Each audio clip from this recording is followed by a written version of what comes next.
বিসমিল্লাহির রহমানির রহিম। আসসালামু আলাইকুম দর্শক বন্ধুরা, আমি আমার ছেলে মোহাম্মদ মুহিত, আমার স্ত্রী এবং আমার মাকে নিয়ে উহুদ পাহাড় দেখতে যাচ্ছি।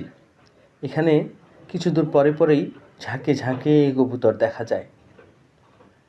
এখানে ঘুরতে আসা হাজিরা কবুতরগুলোকে খাবার দিচ্ছিল, দেখতে খুব সুন্দর লাগছিল।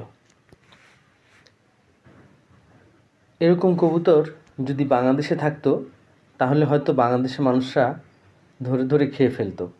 আপনারা আপনাদের মতামত কমেন্টে জানিয়ে যাবেন।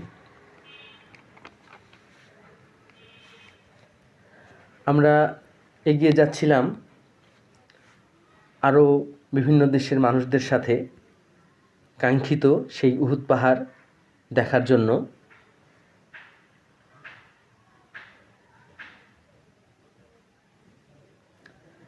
এটি হচ্ছে সেই উহুদ পাহাড় যেখানে ইসলামের দ্বিতীয় যুদ্ধ সংঘটিত হয়েছিল। এটি 625 খ্রিস্টাব্দে মদিনার মুসলিম এবং কুরাইশদের মধ্যে সংঘটিত হয়। বদরের যুদ্ধে পরাজয়ের প্রতিশোধ নিতে মক্কার কুরাইশরা মদিনা আক্রমণ করে। এই উহুদ পাহাড়, একটা জিনিস খেয়াল করলাম, অত্যন্ত শক্ত এবং পাথরগুলা কাচের মতো চকচকে।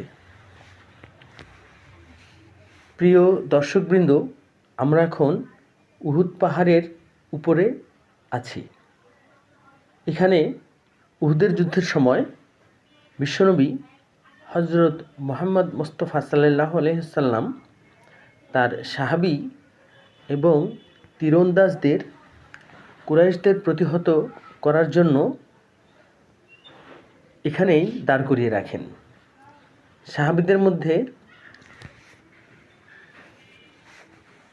হঠাৎ যুদ্ধ জয়ের খবর আসলে মতবিরোধ সৃষ্টি হয়। কিছু সাহাবী এখান থেকে নিচে নেমে আসে, কিন্তু বিশ্বনবী বলেছিলেন ওনার সিদ্ধান্ত ছাড়া কেউ যেন উহুদ পাহাড় থেকে নেমে না আসে।